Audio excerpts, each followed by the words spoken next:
Well, this is your favorite Raging Cajun, suddenly a part of tomorrow's Legends. I don't know how that happened, but I'm with Havoc and Shadowcat. And all I got to say to you is, there's always more gators in the bayou. This is Gambit. Remember that.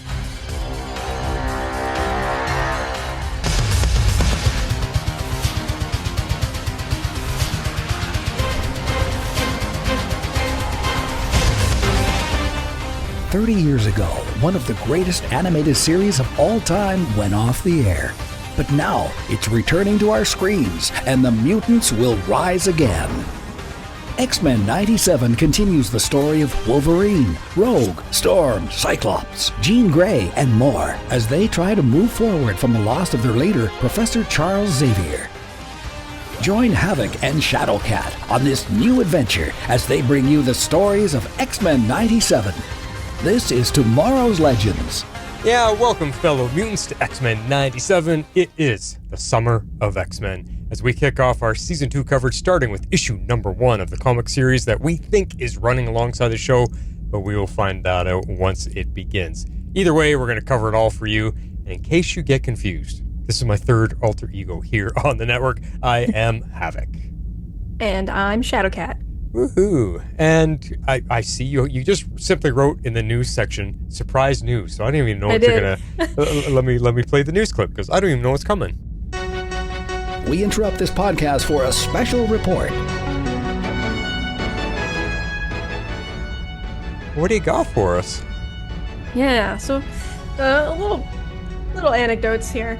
But I know that we've been wondering, like, oh, where's all the marketing? Where's all the promo and stuff? And so after this weekend, or this weekend going into this week, I don't know how much you've been online or people have been online, but it's kind of started to explode a little bit in terms of...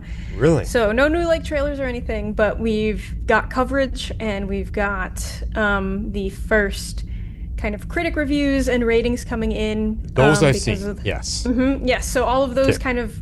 The embargo ended on those ones because this past Saturday, June 13th, it was the world premiere of X-Men 97 Season 2 at the Tribeca Film Festival in New York City. Oh, man. So that is when all of the press and stuff was able to finally start releasing some things. And so I'm not too far from New York City. I'm in Pennsylvania. I was going to say.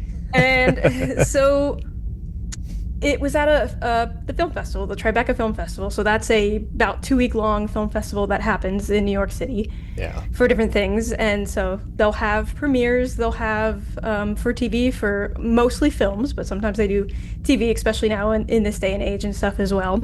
Right. And they had the ability for the public to get tickets to this premiere.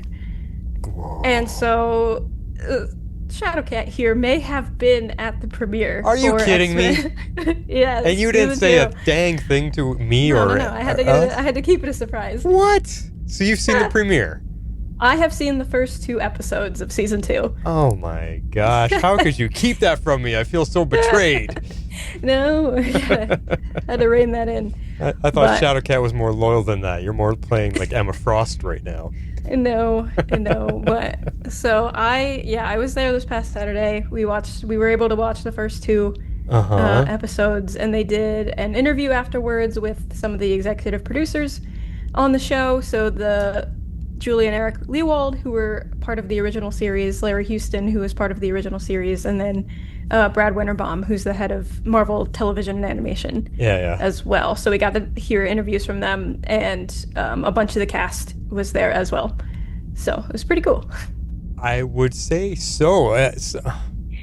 What was the turnout like? Was there a lot of people there? Was it a good turnout? Was it a good reception for so it wasn't a huge thing because it wasn't like just an X-Men premiere since it was part of a full film festival. But we were all in it was a theater in one of the main studios where they hold the film festival. So it was a full room. Okay. It was a lot of...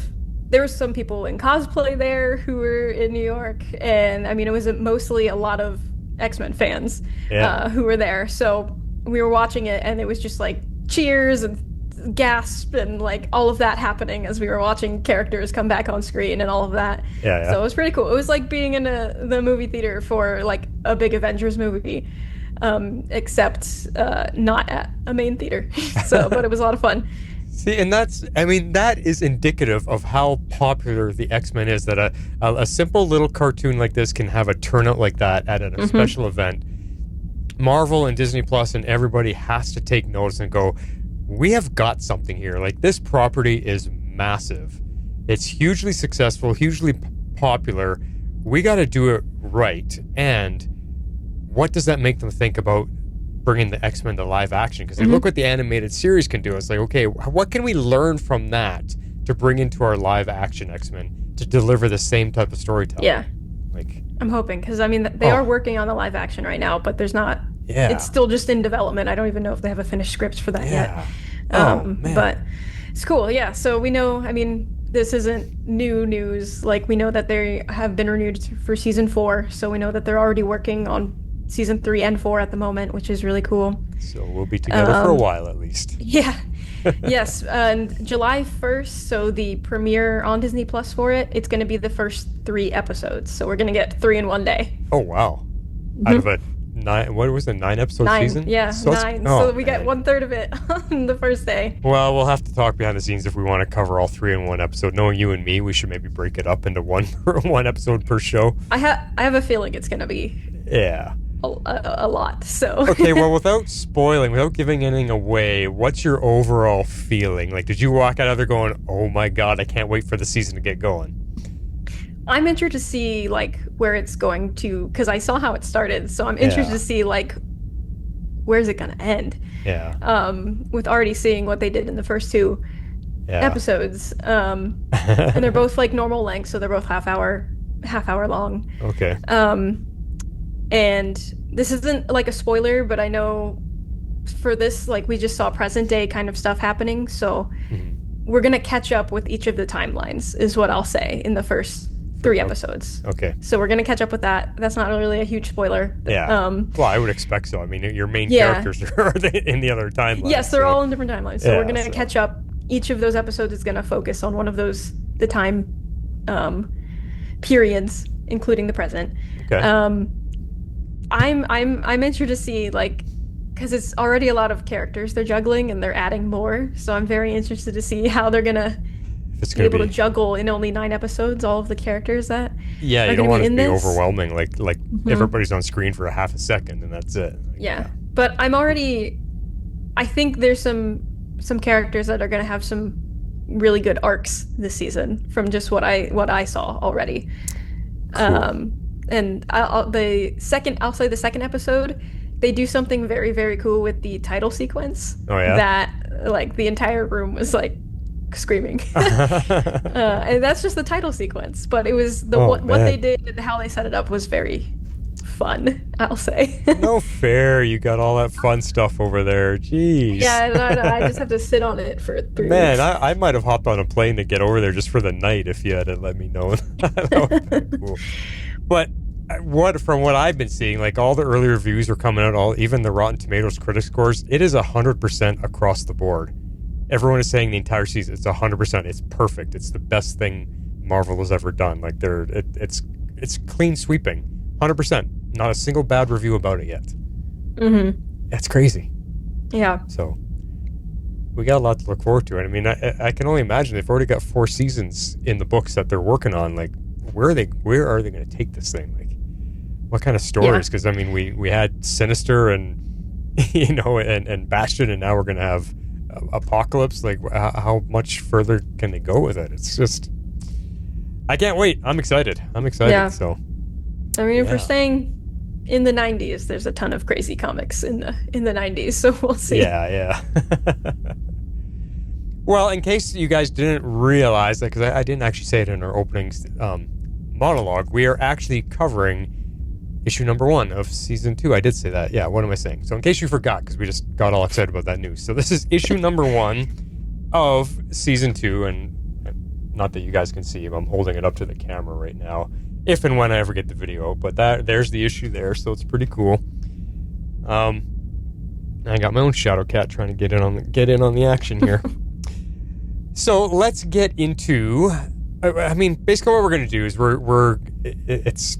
because I don't like doing recaps, but really, we're reading a comic book, and there's a lot of you out there that aren't going to be able to read the comic book. So we're basically going to just go through it beat by beat, like we did with the season 1 prequel series as well. So similar to what we're going to do, same thing here. But what we're going to do is kick it off with ratings. We're going to rate the comic book, and then we'll get into our discussion. So if you are ready for that, let's get to some ratings. Let's do it. Sunspot here, Biswal. Martin and Abby are about to break it down with the ratings for the latest episode. Check it out.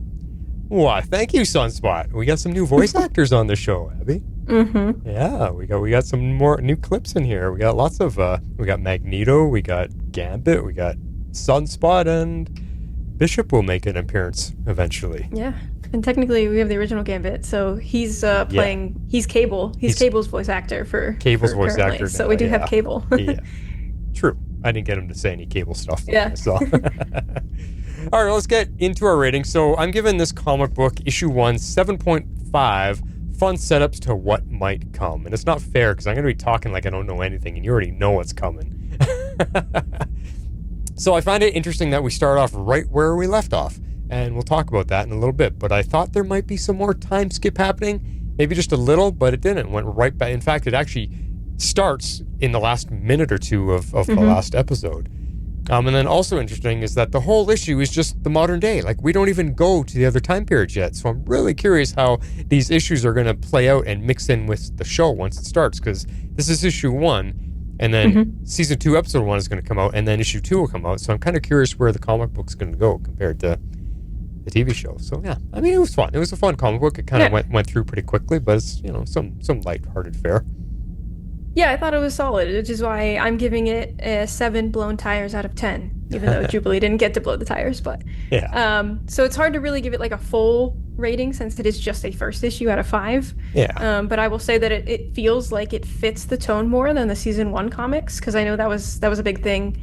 The season 1 comics were very lighthearted and jokey and stuff compared to what the season was. Yeah. But I would say this fits the tone more. It's still got some of that lightness and jokes and things happening, but feels more in line with what we've seen. And it does feel like an in-between, or like a setup for what's to come, between season 1 and 2 without too much. Yeah. So I think it's solid, and I'd like to see where it goes alongside of the rest of the season. Definitely. Well, let's break it down and see what we got in the first episode. My daddy always said 2's company and 3's an eavesdropper. All right, so right off the bat, the timeline. On the very first panel, we get a timeline stamp, and it says 6 months after E-Day. Okay, so 6 months, that's good. We have, I love getting, because we were complaining about that in the TV series. Like, why? We don't know how much time we got. So I love that they actually stamp it for us. It's been 6 months since it happened. But then I was like, why am I drawing a blank? What is E-Day? What the heck does the E-Day stand for? Because I was like, it's not Apocalypse, that's Epocalypse. No, it's Event Day, Element Day. I'm like, I could not think of what the E stood for. Yeah, I don't know if they actually said it in the show or not, but it's Extinction Day is what the E is for. Oh, okay. So yeah, it's just what they're referring to when Asteroid M was nearly crashing to Earth. Because it would have created an extinction level event. Yeah. So it's the day the X-Men went missing, but also saved everyone from extinction. So they call it E-Day. Why would you want to remember it as Extinction Day? Like, yeah, that's a scary thought. I know, but we call everything. We have D-Day and V-Day and all of the days just with letters. Exactly. So. Exactly. Okay, well, there you go. So 6 months. Now we know how long Forge has actually been looking for everybody, because we see, not only do we see at the end of the episode, but we see in these opening panels, he's got the picture on the board with X-Men missing in action, lost, unavailable, or whatever, and we now know that he's been there for 6 months trying to track him down, trying to figure it out, and he hasn't yet. So I like that whole, connection. I just like feeling that I know where we are. Yes, like we're not just dropped, we don't have the sense of time, but this time we do. This time we do, and it's really nice. So, yeah, and it actually starts, like I said, right off as the final episode ends. I mean, Forge and Bishop are standing there talking while they're looking at the wall of mutants that are missing. So I was like, okay, this feels like I don't have to try to piece anything together. It's dropping us right where we ended. Let's go. Continue on. Yeah, like the dialogue is identical to that last scene in season 1 with the two of them in the basement. So catching us up right where it left off. Yeah. Just in case you forgot. Just in case you forgot, which is all right.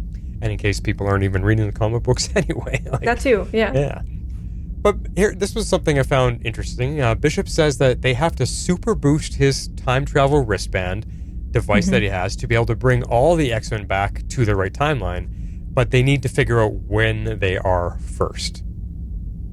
Yes. So I thought that was, I found that interesting because Bishop, we didn't really know, like, is this wristband just for one person? And this little explanation is like, okay, so it is really only meant for him. In order to bring groups of people back, they're going to have to super boost it, as he says. Yeah. He's only got enough juice for one person. Yeah, so. Yeah. I think it's funny, too. Like, in this moment, Bishop also jokes to Forge about if he's going to go back and join X Factor, which is the team that Forge used to lead. Yeah. But Forge is no longer a part of it, as we see. But we do see X Factor.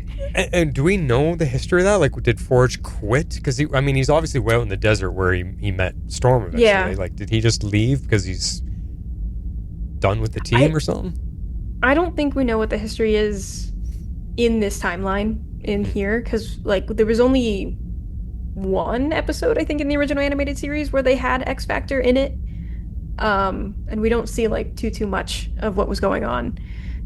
So I'm not sure, like, specifically in this timeline, but, comic book wise, he did, leave the team at some point too, because of, they were, it's not what was aligning with what he wanted to do. The government was taking his tech and using it in ways he didn't want it. All of that kind of stuff was happening. So he kind of parted ways. Right. Okay. There's also a cool panel on this page of Cyclops and Jean in their newer future clothes. And in another panel, we see Magneto and Xavier alongside Apocalypse, and they're dressed in more Egyptian-style clothing. So it's kind of neat just to see, okay, well, at least we got a glimpse of them. Yeah. And what they look like. They've camouflaged themselves, melded themselves, become part of the time period that they're in, so they mixed in pretty well. Like they blend in. That's what I'm thinking of, blending in. Yes, there you go. Yep. Cyclops and Jean are standing with Nathan. Yeah. So that's fun. Yeah. And then after that, Forge does tell Bishop that he has a place. He's got a lab off the grid that they can work at for this, where no one will go looking for him, because right now they're currently just in the downstairs lab area of the ruined X Mansion doing all this stuff, but it's still a little too public. So he's like, I've got a place. I don't have as much tech as Xavier has here, but we can probably do it off the grid. That's true. Yeah, that's true. And that's just all on basically the first page, everything we just covered. Yeah, that's just the first couple pages. This is the first page. So as we flip the page, we get to basically, I'm just calling this whole section present day, because I actually thought we're going to visit the other timelines, and as I was flipping through the comic book, like, oh my God, we actually don't. So the entire rest of the book is just here in present day.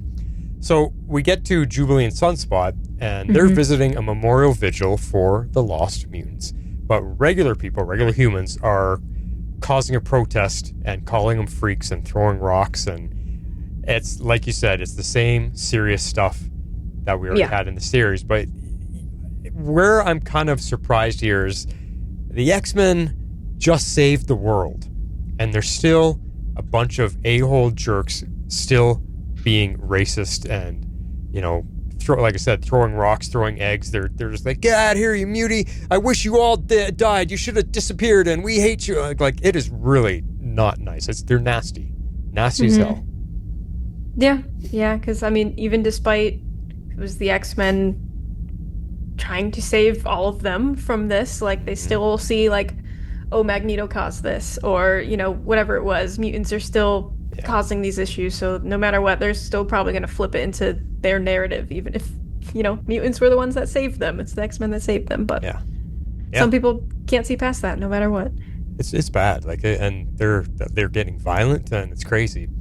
But in the midst of that, we meet two new mutants. They're down on their hands and knees, and they're lighting a candle, and they're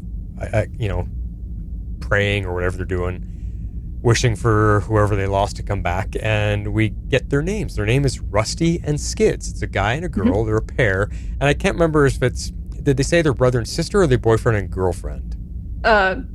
Dating. Okay, dating. Yeah. So, and I just Rusty and Skids, and I looked at I'm like, I don't recognize their look. They look really cool. They look nice. They look really friendly. But who is Rusty and Skids?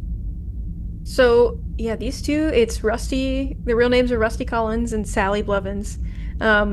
Their mutant names, so Skids is just going by Skids, but they don't say Rusty's name here. I don't know if he's picked it out by this point, but he goes by Fire Fist. Okay. So he was actually in the second Deadpool movie, if anyone watched the Deadpool. Oh, yeah. The Deadpool movies, he's in that one. But so Rusty is a pyrokinetic, so he can create the fire, unlike Pyro, who has to get a fire source to be able to manipulate it, but Rusty can create it on his own. And he tends to make fists full of fire, hence the name Fire Fist. But, he can do fire blast and such like that. And then Sally, or Skids, in this case, so she has her own personal force field around. Okay. So don't think less of like a bubble force field is how they tend to get drawn, but more of like, it's like almost like a around her body shape at all times. It's like just always a field that's there. So she can skate on it, using the force against the ground, which is why she calls herself Skids, because she's kind of skidding across the ground with it. Okay. And it can, thwart off attacks and impacts, so she kind of has a bit of invulnerability with it around her. But she can also expand her force field so it can go around other people and objects too. So they're, in the comics, they're involved with X-Factor at times. They've been a part of Magneto's Acolytes.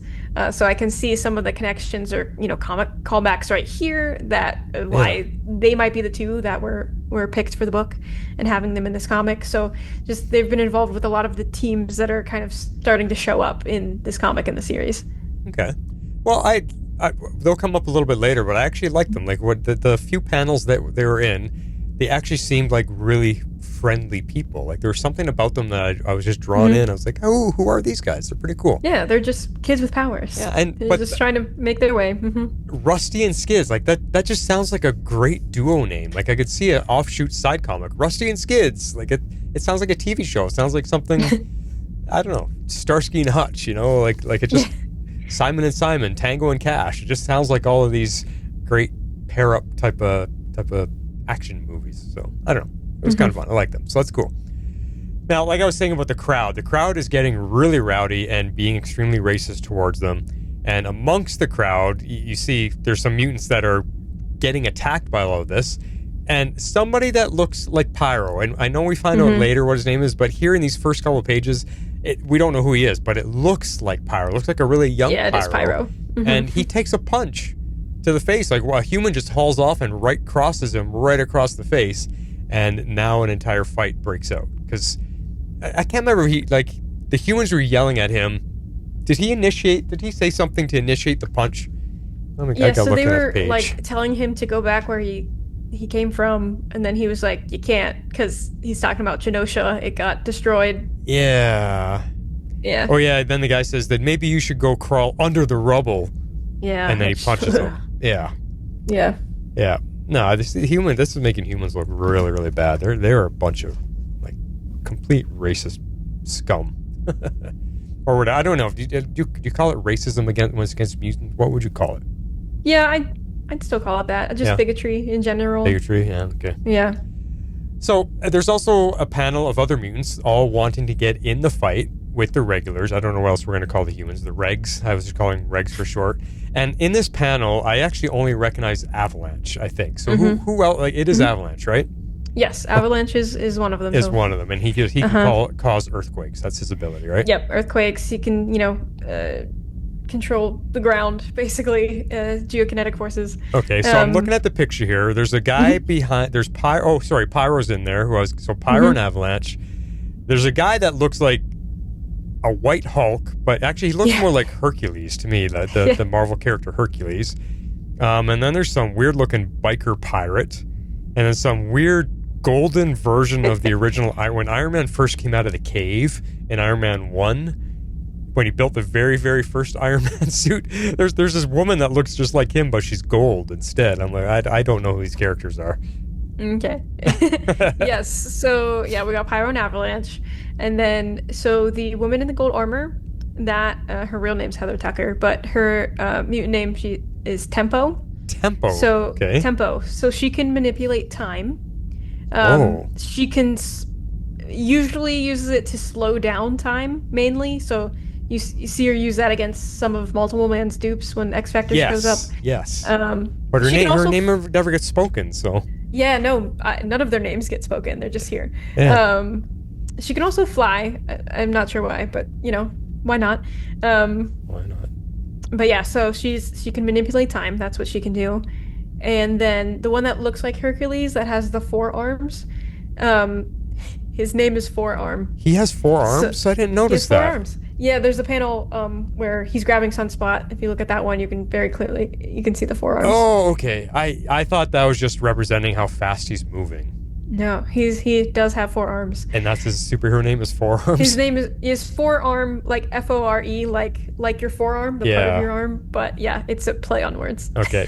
But so he's he looks a lot like Hercules. Like it's even his outfit. That uniform, yeah. Yeah. He has 4 arms and he's got super strength with it. That would be a mutation for sure. Yes. And so the guy whose skin looks very white, the biker pilot, looks like he kind of looks like he's got like a cannon for an arm. Yes. So his name is Random. What? Random? Random. Yeah. His body is made of protoplasma. So he can like reshape his body and alter it, and like his cannon arm, he can shoot protoplasma out of his body as well. Like he has a very that's weird fuzzy history, so we're not sure if he was actually born a mutant or if he was created as a mutant, because he came out of the Age of Apocalypse timeline. He was in the labs with Sinister and Dark Beast when they were doing the experiments, so they don't know if he was made or born. We don't really know that, but he's still a mutant. Yeah, I mean that's a pretty strange growth. To have a cannon arm. Yeah, that's strange. Okay. Yeah, so the thing that's interesting to me here is that minus Pyro and Avalanche, because they're like Brotherhood members, is that all the other ones that are there, those 3, are founding members of a group that's called the Mutant Liberation Front. They're a group who, believes that mutants are superior and, they fight against humans and governments, but do so more in kind of an early Magneto kind of way where they're a bit more like terrorist seeming. But so in the comics, one of the Mutant Liberation Front's first missions in the comics was to rescue Rusty and Skids from another group. And they tend to go up this version of X Factor a lot, so it's really interesting that they make an appearance here. I'm like really wondering if the MLF is going to make an appearance in the show, because no other X-Men show or adaptation has done that before, I believe. So that was getting me like, why these people? Yeah, well, I mean, the history of it, but it's cool that there's a lot of connection with them, and it makes sense if they're showing up to basically fight the humans that are picking on the mutants, so that's kind of cool. Yeah, and maybe this is them rescuing Rusty and Skids as well, because they're in the mix. Yeah, but I think I think comparing just this one issue to the 4 season 1 comics right now, because those ones felt like they were just pulling characters kind of out of the 90s to have cameo appearances in that one. Yeah. This one already feels a little more like structured as though like they're all here for a reason, and they're gonna it might have more bigger significance. Okay. Well, we go from that to the next page. This big red X-Men looking jet arrives, and it's got X markings on the wings, and you're thinking, what is that? And it flies in and it lands right in the park area where they are. And all out of that comes X Factor, Team X Factor, and we got Multiple Man, Havoc, Strong Guy, Polaris, and Wolfsbane walking out of the jet there, and they get a nice big, almost full page spread of them, and they're in these weird kind of blue. I mean, these are old costumes from the 90s for sure. Yeah. But it's funny that Multiple Man, he's in triples there already. Yep. Oh yeah, he always shows up already with some dupes. Yeah, exactly. But so that's the group. They show up, and Yay! X Factor. So, I mean, this is a different X Factor than I know, because I actually have all my X Factor comics. Like, when X Factor first came out in issue 1, it's not this team. It's completely different. It's like... So you have the 05, when the original 5 became X Factor? Yeah, I think that's so what it is. Yeah, it's Iceman Cyclops, and Cyclops. Yeah, Iceman, Jean, Beast, and Angel. Yeah. They were the original. Yeah. But this version is like the next iteration after them. Okay. This is what a lot of people you tend to think of with X Factors, this group and these costumes. All right. Well, you're going to break each character down for us. You're going to tell me all about myself here first. Yeah, I mean, Havoc. Do you want to tell about Havoc, or do you want me to? No, go for it. It's yours. Okay. I like. You can just talk about me. I'll just soak it all up. It's good. Okay. So yes, we have Havoc, who is Alex Summers, who is Scott's brother. So Havoc absorbs cosmic energy, and he can store it, and he can fire it out as plasma and energy blast. And there's this funny thing in the comics. And they showed it I was talking about that one episode with X Factor in the original animated series. They show it in this episode, but there's a really funny thing in the comics where for some reason he and Cyclops' powers negate each other. Like, they can't affect each other because they're brothers for some reason. I actually remember that, yeah. Yeah, it's like their DNA, like, they just can't hurt each other or do anything. So if they shoot at each other, it just doesn't do anything. It cancels each other. And do they get along? I can't remember. They're kind of like estranged a little bit, aren't they? Yeah, they're sometimes estranged. They're sometimes really close.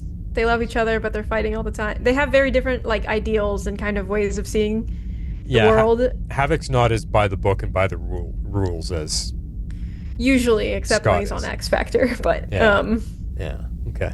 Yeah. Cool. I mean, and the other question I had about Havoc, like the original Havoc, it's not the one that we see here. When Havoc first came out in the comics, he had the black suit with the solar symbol on his chest and the weird, I don't know, something symbol on it coming around his head. And he could only blast the energy out of his chest, but it seems like he's developed to be able to use it using his hands now. He can do hand blasts. Yeah. So when he was first originally appeared in the comics, he had a lot of trouble controlling his power because it's specifically the cosmic energies. Like, if he would build up too much, he'd have to release it, but he couldn't quite control any of that. Or there were a lot of times where he would just not explode, but he would just have to let go of the energy, and he couldn't direct it or anything of that nature. He had so much trouble, he had to wear certain suits to help him kind of control it for a while as well. Right, and we saw that in one of the X-Men movies, actually. First Class. First Class, yeah, when he was young. Yeah. So he's gotten better, but originally he had a lot of trouble controlling it. Yeah. Cool. Well, there you go. There's Havoc. That's what I'm all about. Yes. And so then we have Polaris. So one of my other favorites. Real name is Lorna Dane. So she can control magnetism and metal, just like her father. Just like her father, Magneto. Sorry, spoiler if anyone didn't know that already. But so she and Havoc have dated on and off throughout the comics, and I'm not sure if they're supposed to be together here, but there's probably a good chance that they are going to be set up as a couple here. Well, I mean, they're fighting together side by side, so it's like they're not leaving each other's side in this comic. So I would feel like it's kind of like Scott and Jean Grey. They're always together, and these two look like they're always together. Yeah. So let's talk about Polaris here, because number one, and I wanted to ask you this last week. Magneto has many kids. He's got Polaris, and he has Scarlet Witch and Quicksilver. Am I missing one? Is there a fourth one? Yes and no. Yes. Not that we would know. She died as a very young child. Okay. But those are the main three. Yeah. Quicksilver, Scarlet Witch, and Polaris. Who's the mom? I meant to ask you that last week. Who's their mom? That gets complicated too. Well, that's what you're here to straighten it out for us. And I don't know if I remember her names, but was she a mutant? No, she was a human. Oh, okay. So if I'm remembering correctly, Quicksilver and Scarlet Witch have one mom, and then Polaris has a different one. That's what I think I remember. I'm pretty positive, But that's why Quicksilver and Scarlet Witch are always together, because they're like, yes, and they're twins. Yes, brother sister twins. Yeah. Okay. Yeah, but I can't remember the names off the top of my head right now, so I'd have to look into that. Okay.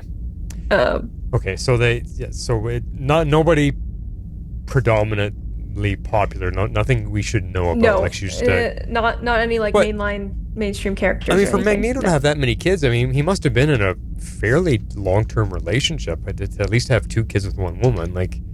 Yeah. I wonder I'd be curious to visit that history and see what happened and why he's not with her anymore. Why doesn't he? I don't know. Maybe because he hates humans so much. He's just who knows what the story is there.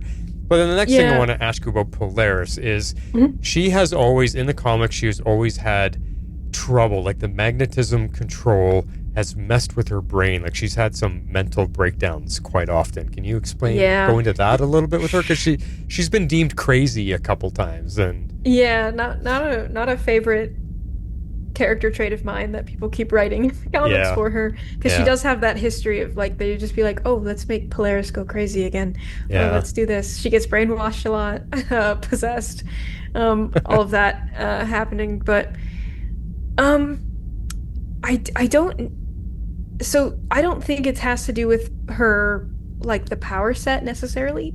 So in the comics, she's actually been diagnosed at this point in the comics as bipolar.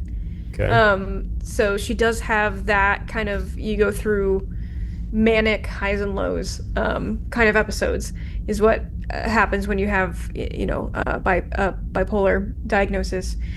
So that was, I think it's more recent, within like the last 10-15 years that has happened. And I think it's hopefully was a way for them to stop just going, hey, let's just stop making Polaris go crazy as a story point. And actually kind of make it a mental disorder. Yes, making it an actual like part of herself. And obviously when you have so much power like that too in these comics and things, that usually for something, because you have to keep that under control a lot of the time, and that's using a lot of mental energy and things of that nature. Right. So they've used that, but I don't think it actually does have to do with necessarily her powers, the magnetism messing with that. I think it's just the fact that she has a mental illness. See, I thought I remember it was explained once that every time she uses her powers, like it's almost like causing her some type of epilepsy. Like she doesn't have as much control over it as Magneto does, and because of that, like every time she uses it, it was affecting the electric connections in her brain, and that's what was. I remember something about that. It could have just been one offshoot, one comic storyline. Like I don't know, but that's what I remember from way back when in the 80s and 90s. So I just I'd have to look into that again, because I don't quite remember that. Cool, but there was always something about her that I liked. I don't know what it is. Yeah, she's cool. Polaris is cool. She's pretty cool. All right, let's move on to Strong Guy, because he looks funny, he looks silly, and just Strong Guy. Come on. Yeah, Strong Guy. His name is Guido. He's Italian, but Guido Carosella. Yeah, okay. Guido Carosella. So his name is Strong Guy. So he's got superhuman strength and also durability. So he can also absorb kinetic energy. So if he's taking a lot of damage, he can actually absorb that. And increase his strength and size with it. But he can only hold on to that for so long, or it actually does cause him physical, health damage as well. That's been a big part of his storylines for certain things, is if he holds on to that increased strength, it actually damages his heart. Yeah. He has a heart condition because of that. Huh. It's kind of like to me, it's kind of like, how can we take the Hulk and add a few things to him? Yeah, that's what we'll do. We'll throw that in there. Like, it's just, I don't know. He's kind of silly to me. But the next guy, though, I'm actually fascinated by. Multiple Man. So I mean, you're going to explain it, but my question is his only ability to multiply himself, or does he have any other skills that go with that? As far as I know, he can only make duplicates of himself. So they're not strong, they're not fast, there's nothing enhanced about them? They don't have enhanced, but I mean, so his real name is Jamie Madrox. Okay. I just, as well, but so along with, he can create the dupes, But is that what they each call of them? those dupes, yeah, dupes. He calls them dupes. Okay. So every time he makes a dupe, that dupe is basically like another living Jamie. So it's not just it's a full human being. It's not just like they'll disappear after a while or something. They can go live full lives if he doesn't recall them. They can if you know. But Really? yeah, so there's a lot of actually comic stories of them, certain dupes going and living their own life, for years. Sometimes they go evil and do stuff. But they can, they live their own life, live their own experiences. They have their own sets of memories and skills they can pick up. Whoa. But so if Jamie decides to reabsorb them because he can recall them back, he gets all of those memories or skills and experiences that dupe had as well. They'll be reabsorbed whatever they into learned, whatever they learn, experience, Wow. those memories he gets. So he calls him Jamie Prime, and then all the other dupes. That's so. So he doesn't have like necessarily extra abilities, but each of those dupes can live their own life, and then he gets them all back. Yeah. So that is fascinating. Now, has he ever had a dupe? Like when he calls them back, do they have no choice? Have they ever said, no, I don't absorb me? Like, do they know what's going to happen? Where they? Yeah, they know what's gonna. They have his starting memories too. Whenever he makes a duplicate of himself, they'll get the memories of whatever Jamie has done, whatever his age is at that time. Yeah. So yeah, they know that they can get recalled, and Jamie can do that. But it's because there's whole comics and storylines of them kind of debating their autonomy, their own, like the dupe's own autonomy, or if they're just extensions of Jamie Prime, or if they're their own people. And sometimes he lets them just like, you can go live your own life. Like, I don't need to. We don't have to be in association. You don't have to call him back. You can just go. So okay, so if he spits 3 of them out, he can call 2 back only if he wants, and say, you know what, you can live. I need these 2 back. Yeah. He can actually choose. Oh man, okay. I thought they all go out, and if he calls them back, they all come back. That's how they. That's just because it's easier that way. That's how they tend to animate, or like in the movies when he shows up, it's just kind of whoop, like a collapsing like dominoes all going back into each other or whatever. Or like those paper dolls. I was trying to say. Yeah, the paper dolls. Paper That's doll. good. Yeah. I couldn't think of the words I was looking for, but you kind of see it all like that. But no, they can all just kind of do their own thing. That is so fascinating. Now imagine, the other thing that popped in my head, imagine being him and the first time you discover that ability. Like you're just sitting there and all of a sudden you birth out another version of you that just kind of grows out of your body. Like that would be probably the trippiest power discovery of all. Yeah. No, I bet a lot of like the first time some of these powers happen, you're like terrified out of your mind. Yeah. Like what just happened. So that makes him really interesting. I can imagine the storylines they could write with him, but he just never became super popular. He's always just been a side character. Yeah. He's mainly in a lot of X Factor runs. So if people are fans of X Factor, Peter David is one of the writers of a couple of different X Factor runs, and he does a lot with Multiple Mana. So Peter David's X Factor runs, if people are interested in more of Jamie, those are good places to go. My last question is there a limit to how many he can make? That might have been said somewhere in a comic, but I do not know off the top of my head either. Because we've seen him before, even in animation. I think we've seen him where he pumps out like 20 of them just around like to fill a room. Mm-hmm. So I'm wondering if he can just keep going, if he can throw like 250 of them just to overwhelm an enemy. Does that weaken him when he's released that much energy of himself? Like, there's all these questions I have about him. Yeah, I'm sure. That's definitely something I can look up, probably. Yeah, sure. Yeah. If you can remember to look it up and let us know next time. Okay, we got one more character left. Wolfsbane. Yes, Wolfsbane. So her real name is Rain Sinclair, sorry. She's one of the original New Mutants in the New Mutants comics. Mm-hmm. She's from Scotland, and so she can essentially turn into a werewolf.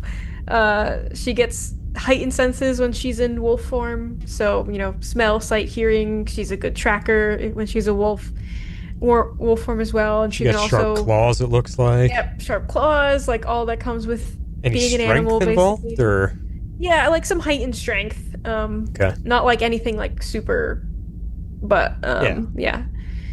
And, she can go full wolf form like we see here, but she can also do like a hybrid. She can kind of stop in between her transformations too, so she can kind of be more human on the wolf side and all of that stuff. So yeah. But yeah. Okay. There's X Factor. She's all right. I'm not too interested in her. It's kind of she has a rough go in the comics. I will say that. It's a lot of tragic stuff after tragic stuff, and she's got a lot of Catholic guilt in her. Makes sense. So okay. she has a rough time. Yeah. Well, then we get a panel of Val Cooper, and she's dressed in like a uniform, and she's at the controls of something, and I was looking and I was like, wait a second, is she the pilot that just flew the jet in to drop X Factor off? Like, she's the one calling the shots for X Factor? Is that what's happening here? Yep. So she is the current leader of this X Factor team. Okay. Because this X Factor team and when they first started as well, they're a government sanctioned and run team. So she is their liaison. So X Factor is poised as mutants who help take down the bad mutants on behalf of, the law and the government. So, but a lot of the other mutants, as, we can kind of see here, they're calling them like species traitors and stuff like that. Yeah. They see them as traitors to this kind, when, depending on the run, which iteration, in reality, most of them are trying to actually help mutants secretly, and like they're letting go of prisoners or helping them under the guise of being this essentially a mutant police force. Okay, cool. Yeah. Val Cooper. All right, well, we see X Factor members take down the random mutants, and they take them down pretty easily. And there's a couple panels here where Havoc finds Rusty and Skids, and he's got power dampening collars, and he's like, Val Cooper's giving him instructions like, buckle them up, take them away, we got to get them out of here. And he's basically handing them the necklaces. Like, "Here, put these on." But I don't think he ever... Does he get them on? Yeah, they do get them in there eventually, don't they? They do, yeah. They're in the truck at the end. In the truck at the end, yeah. So in the first few pages, that's the last we see of them. Yeah. Yeah, I'm trying to get to the... Oh, yeah, there they are in the truck. Okay. Yep.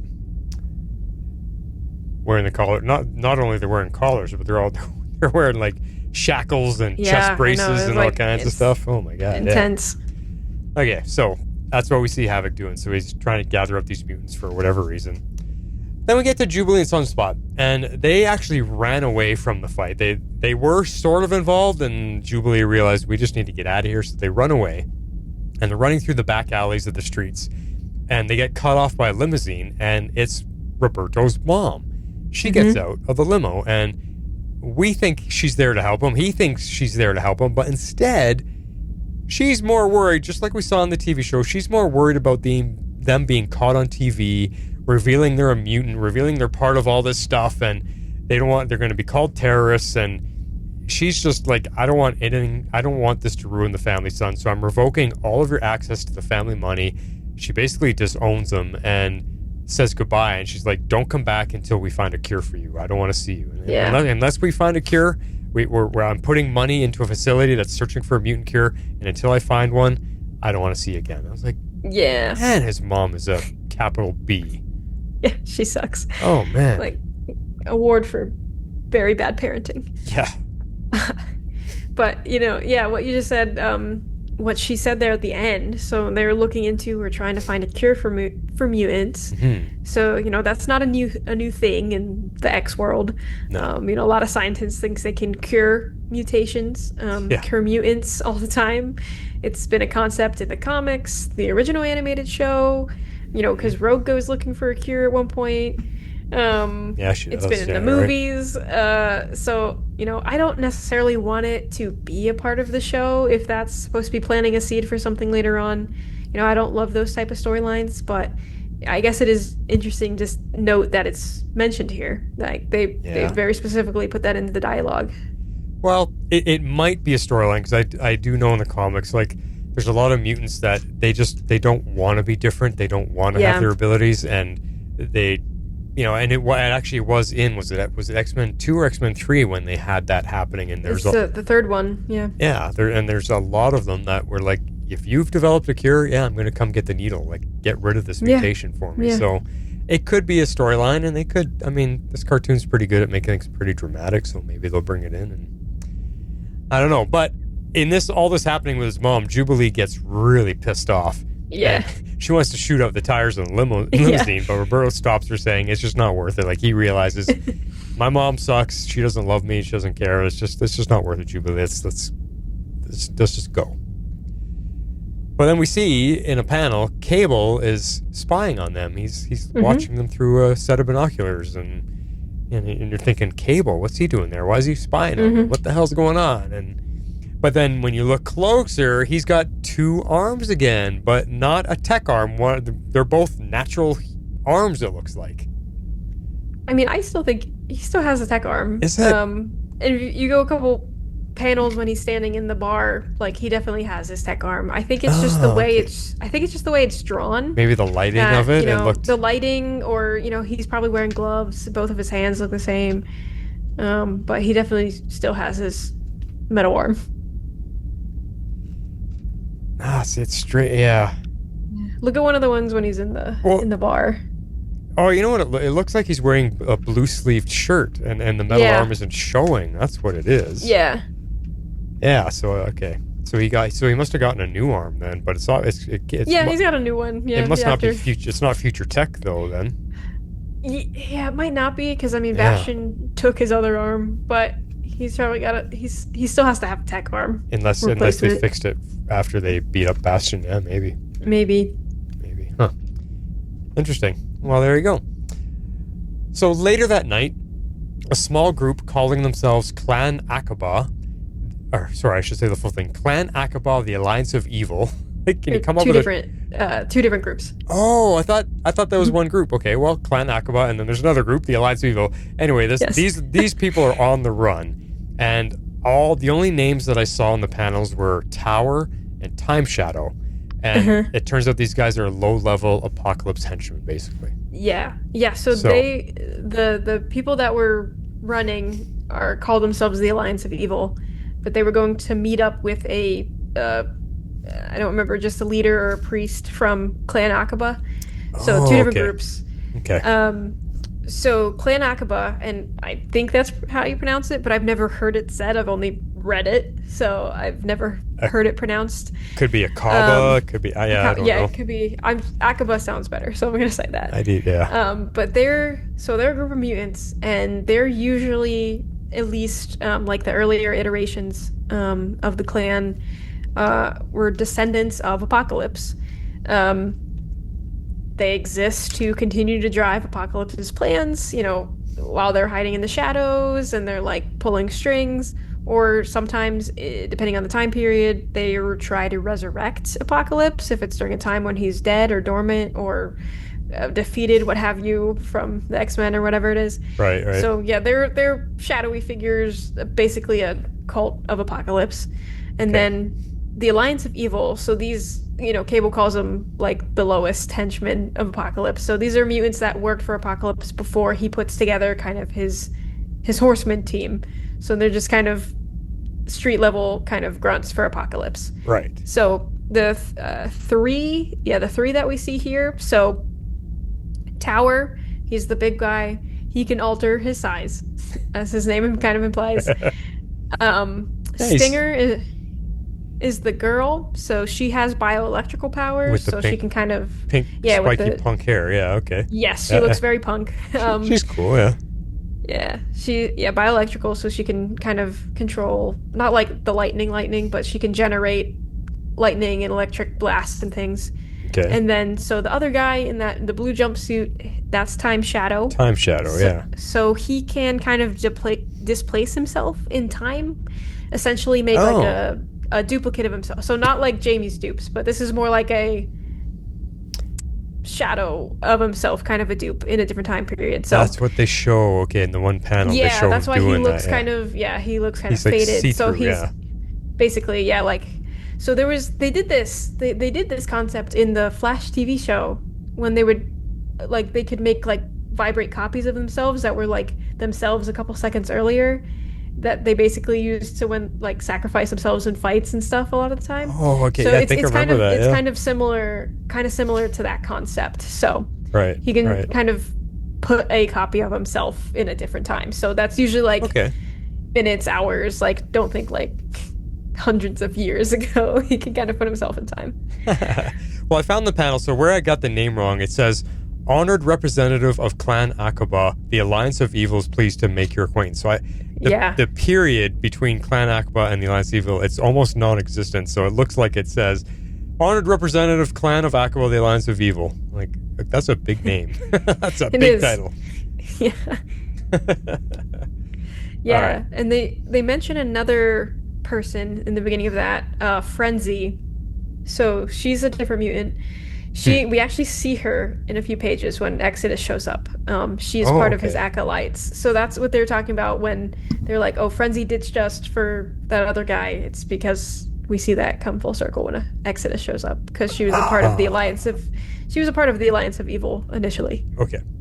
Well, those guys are there, and then intercepting them, we get Psylocke, Cable, and Archangel, and they trap these guys in a building because they're trying to capture them. So I'm confused. We got all these groups like X Factor. There's so many groups. There's so many groups, and they're all after each other because they all want to either kidnap each other or trap each other or help each other. I'm getting a little confused. Who's after who and why? Yeah. Yeah. So Psylocke, Cable, and Archangel, are they part of X Factor here?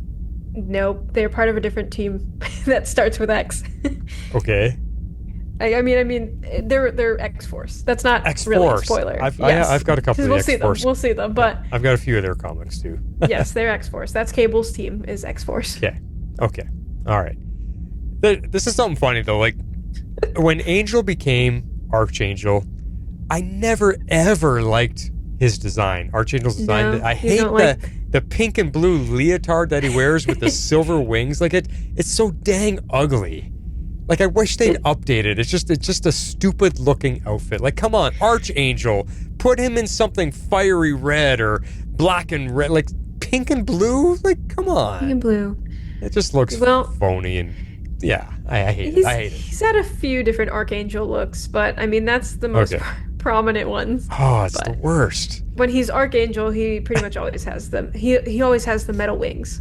Yeah, well, because as Angel, I always thought Angel was like the most useless of all X-Men. Like, I could fly. He could just fly, yeah. Yeah, I got big feathery wings. I could fly. I mean, cool for you to be mutated like that. Which is why he became Archangel, because people were like, he's boring. What did he do? And they're like, okay, we'll give him metal wings and turn him evil. And the wings and he can throw spikes from the wings. Like, he can throw spikes from them. Then he became something. There is some comics where a younger, time-displaced version of him does get fire wings. Oh yeah. So he does have fire wings at one point. Cool. Okay. Well, now when he becomes what is it's one of the massive crossover events when Angel turns into Archangel. Which event is that? So he gets turned into Archangel by Apocalypse. And to become one of his horsemen. Yeah, but it was during a massive crossover event. Which one was that? It was because I have was it Fall of the Mutants? No. Not Fall of the Mutants. No, that's different. This would have been. We can Google that one. Let's see.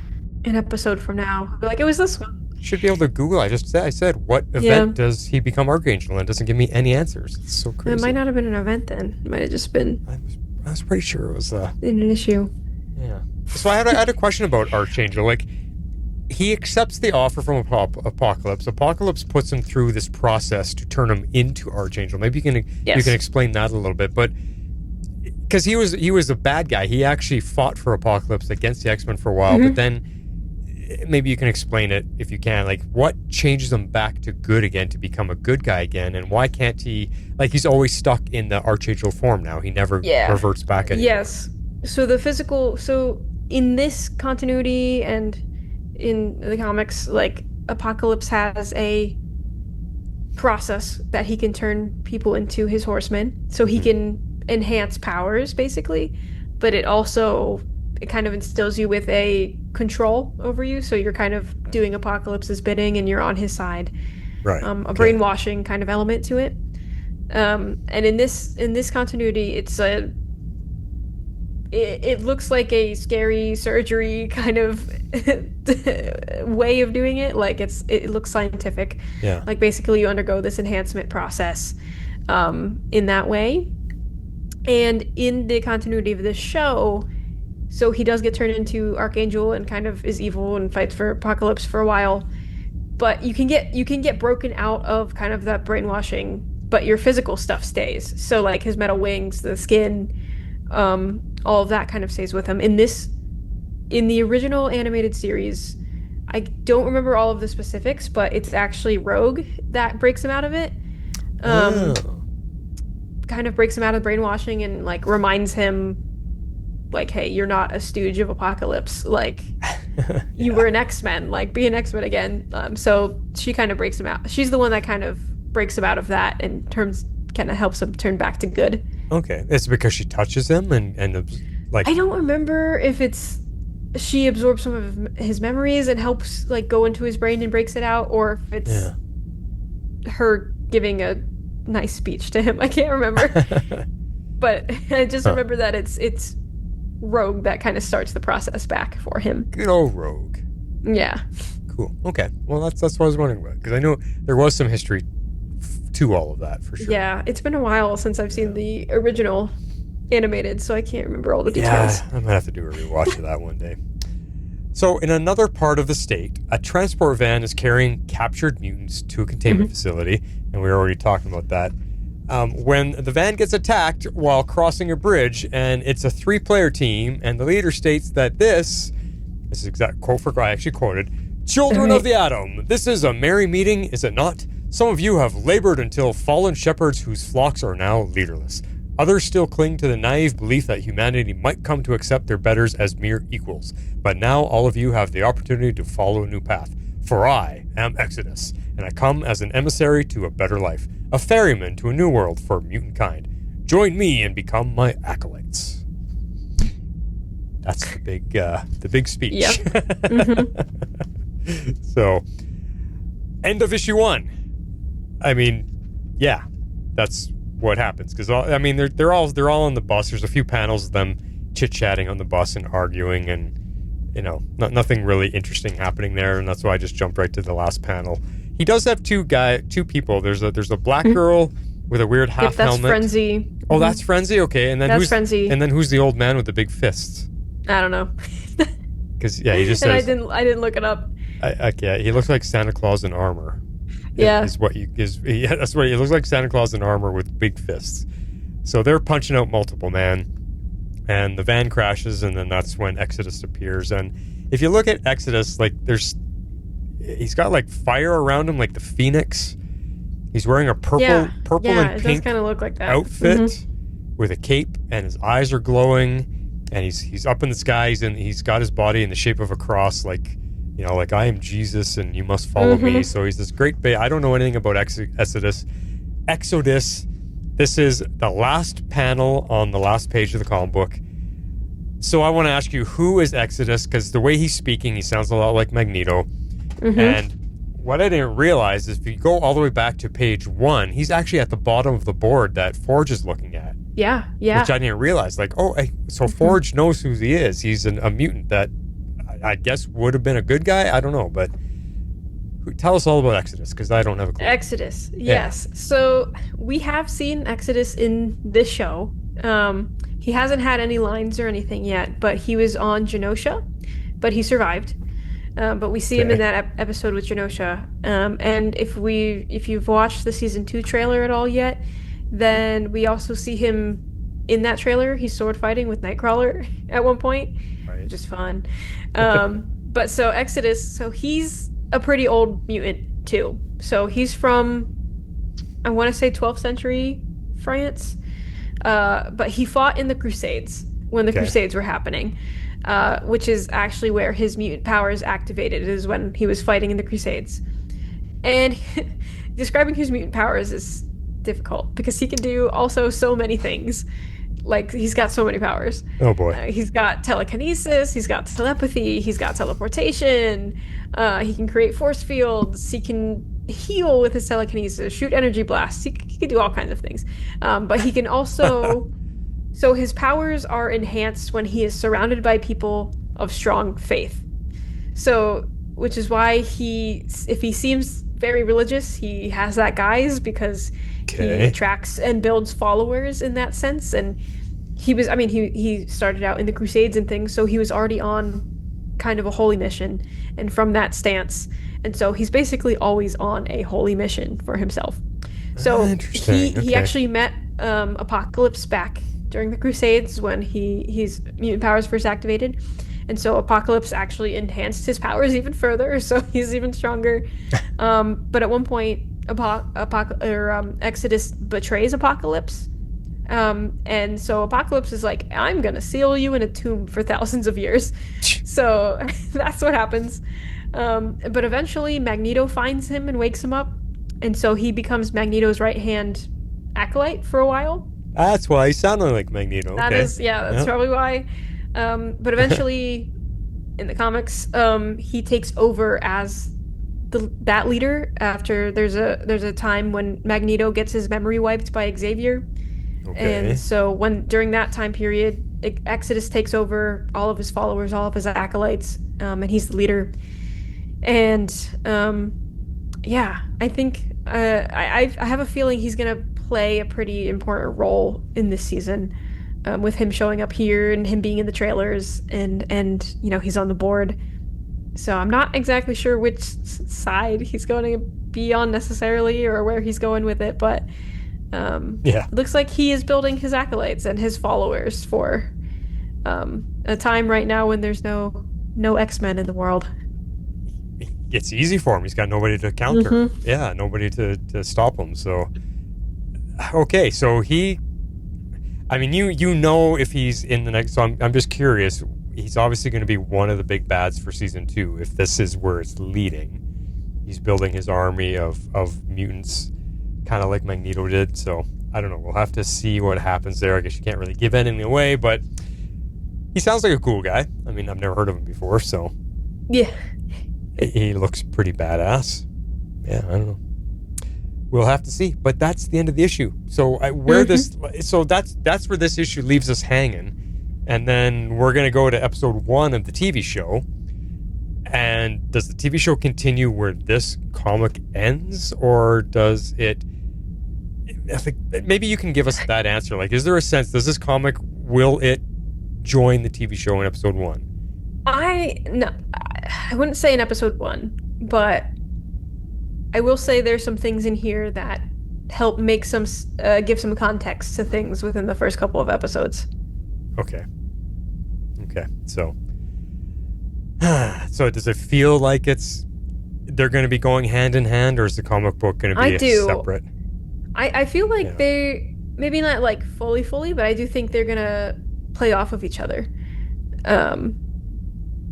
That does feel like it, especially since we know that the second one's coming out after the premiere of the first couple of episodes. So I do think they're going to go kind of hand in hand and fill out a few things that we don't see necessarily on screen.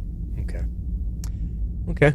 Interesting. All right, so the last point that I have is the entire comic book's in the present day. Like, we don't visit the past, we don't visit the future, we don't see where the team is at. All we got was those 2 little panels at the very beginning showing a picture of what clothes they're wearing. And that was it. And I really thought that was odd. I thought, at least in the comic book, they might have ended with like 1 page for each timeline just to show us what they're doing. Mm-hmm. Yeah, but they didn't. I don't, Yeah, I guess I was never expecting them to go into all 3 time periods. Just with the cover being Sunspot and Jubilee and the Memorial, I kind of just figured it was going to be more of a present day setup. Yeah. And like what was happening in the vacuum of the X-Men being gone.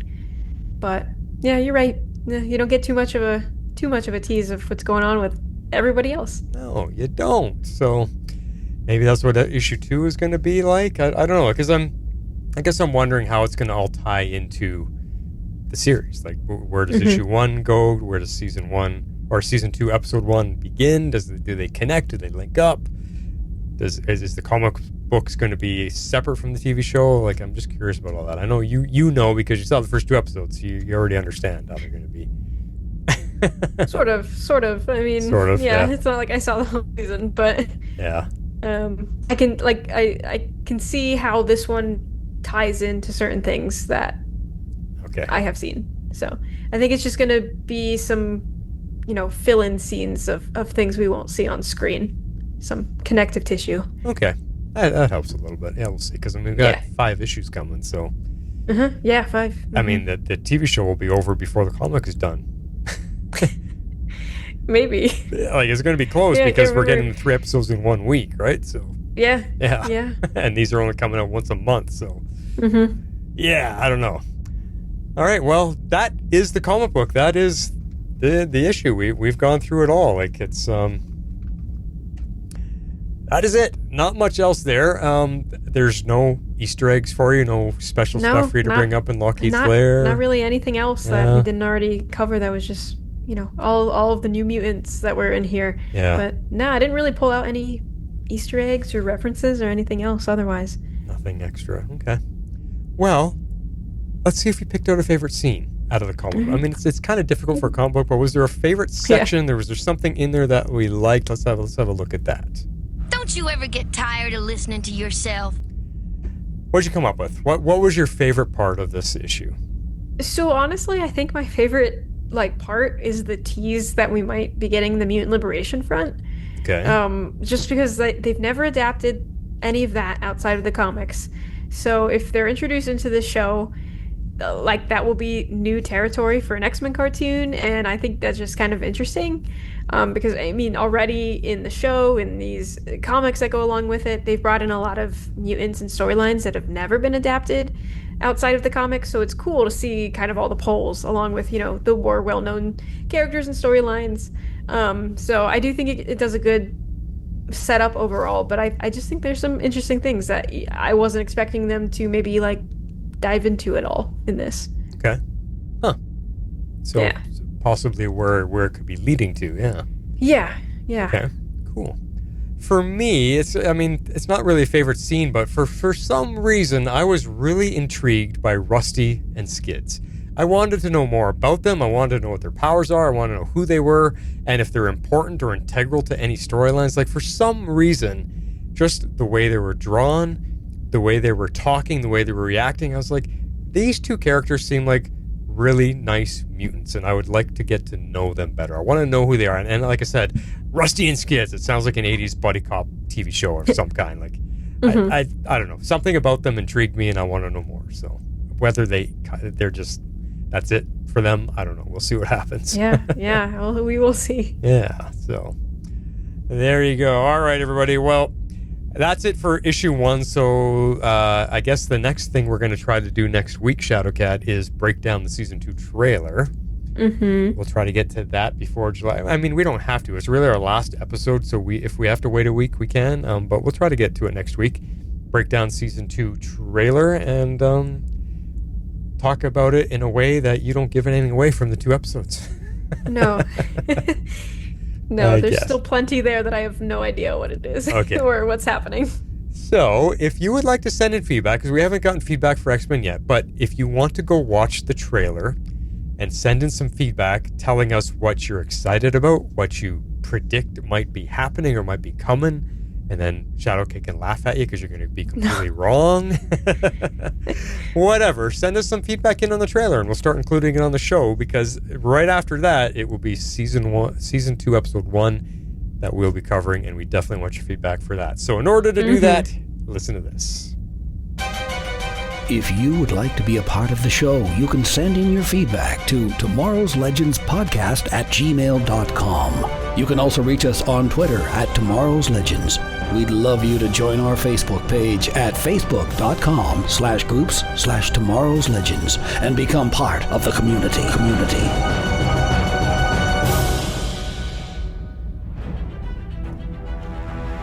Yeah, and that is pretty much it for us for tonight, for covering the comic book. One issue, yeah. But it's been fun. It's been fun to come back and get back into X-Men. I mean, rewatching season 1 and reading the comics. I'm really actually excited because X-Men is one of my favorite of all time. Like for me, when I was growing up, all I read was Spider-Man and X-Men. That was my like I read everything. I read Thor, I read Iron Man, I read Fantastic. I read everything, but Spider-Man and X-Men were my 1 and 2, and I was so in love with all of the stories, everything that was going on with them, because it was just so grounded and there's so much in there I could relate to and understand and just feel like, man, if I could just wake up with my mutant ability, because mutants, they all, when they're 14 to 16 years old, that's when their powers come to life, and I'm reading the comic books right at that timeline. I'm like, come on, let me wake up tomorrow with something. I want to, as a teenager, you're just fantasizing about that, and how can I make it happen? What do I have to do to make myself get an ability? And I just I love the X-Men so much. Sure. And it's just so cool that all these years later I'm still getting to talk about them, and now I'm doing a podcast about the X-Men. It's just so cool. Yeah, they were my number one since day one of reading comics and knowing that comics existed, basically. So, I mean, I've been reading them for 16 years at this point, and, just in general, and all of my superhero love started with them. Yeah. So, and they've still been my number one. Obviously, I've got X-Men tattoo. Oh, that's half of my arm, and that's all my cosplays have been X-Men related and all of that stuff. So it is it's very exciting to still have X-Men, and a lot of I wasn't watching the original show when it was airing because I was not alive. Yes. But sorry, I'm just saying that as factual, not to make anybody feel bad.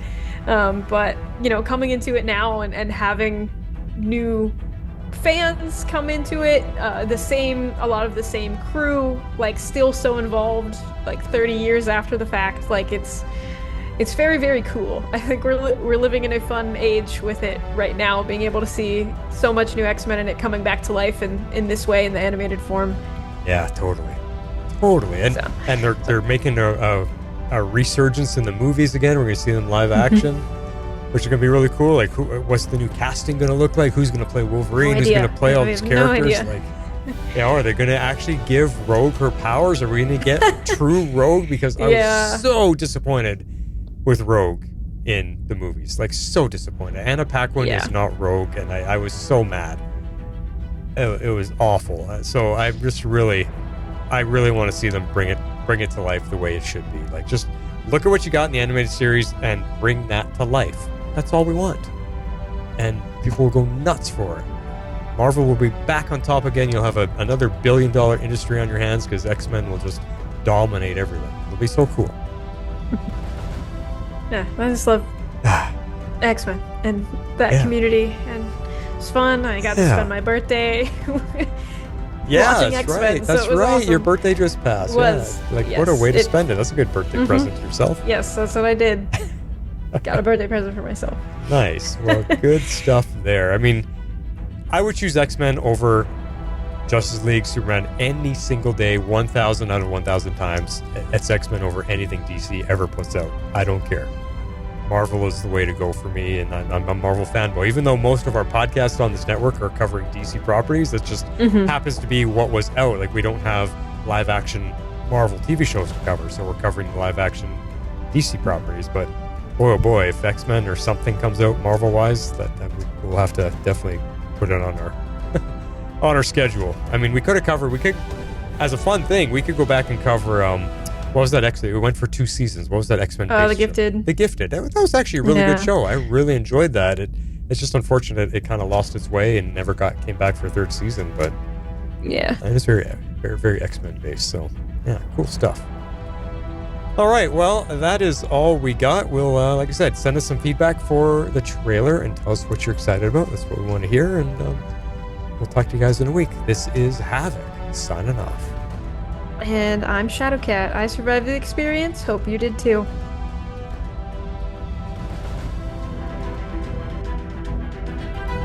Tomorrow's Legends is not affiliated with CBS, Warner Brothers, HBO, or the CW. We're a fan-made podcast for entertainment purposes only and are part of the Cybercast Network. Be sure to check out our partner shows, The Mandalore and Dive into DC, covering your favorite Star Wars and DC Comics properties. Thanks for listening.